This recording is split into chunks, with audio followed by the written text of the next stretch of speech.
दातृत्व काय असतं हे मला राजू शेट्टींनी शिकवू नये. कोरोना आणि महापूर काळात ते कुठं लपून बसले होते हे जनतेला ठाऊक आहे. अशा शब्दात आमदार राजेश क्षीरसागर यांनी शेट्टींवर घणाघात केला. पत्रकातून त्यांनी राजू शेट्टींवर सडकून टीका केली.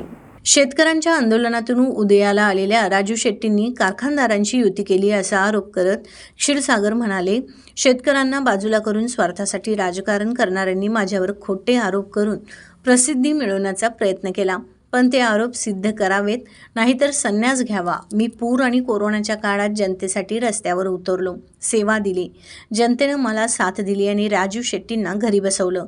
त्यांना आंदोलन करावीच लागतात, कारण तीच त्यांची दुकानदारी आहे, असा खोचक टोला क्षीरसागर यांनी लगावला.